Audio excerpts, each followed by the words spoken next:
Hello, Dr. James Bogash, expert in health and longevity, and today we're going to talk about two things that are incredibly important. One that I have some serious reservations on, especially in teens, and the other one about how much physiology is entangled.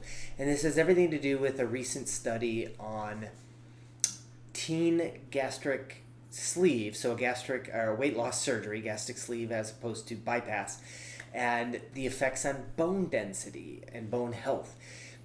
The key thing to understand is, first of all, these weight loss surgeries they don't fix anything. They completely change the way you relate to food. A lot of people who have gastric bypass think that all of a sudden they're fixed and now they can go back to drinking Coke and eating candy, and that is not the case. You have forever changed your anatomy and physiology, and the rest of your life needs to understand that. Had we made those decisions before the surgery, you arguably wouldn't have needed the surgery.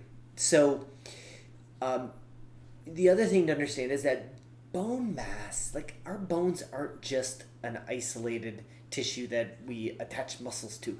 They are a very active process in things like diabetes risk, and just they're integral.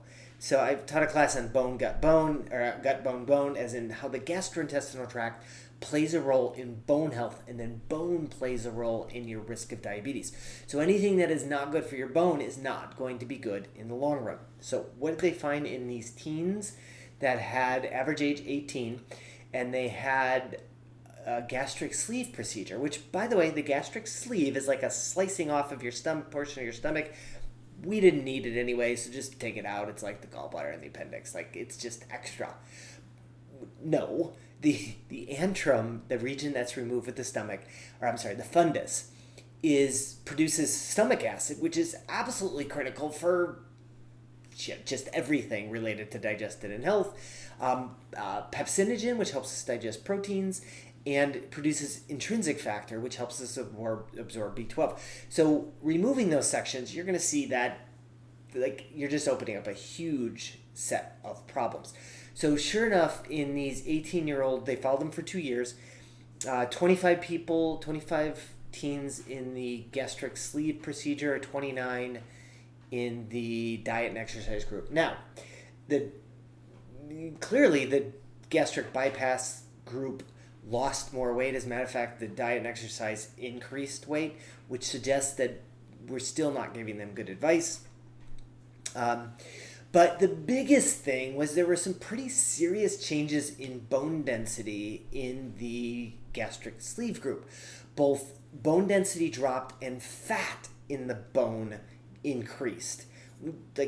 Not a really good thing. And interestingly enough, the people that the teens that lost the most weight had the biggest changes in bone health, which is not a good thing in the long run. It just boils down to the fact that these are not fixes, and it's like we've seen liposuction, where you remove fat here and it puts it somewhere else, namely like around the heart, which is obviously not a good thing. In other words, we need to fix the physiology, not the anatomy. You try to fix the anatomy, and you're going to just open up a Pandora's box of problems. So if you have a teen that you or the teen is considering a weight loss surgery, it definitely is something we need to reconsider and look at choices that we can make that will have better outcomes than that. As always, I'll post a link to this particular study in the description. Make sure you like this video, share it with somebody who you think needs the information, and subscribe to the channel.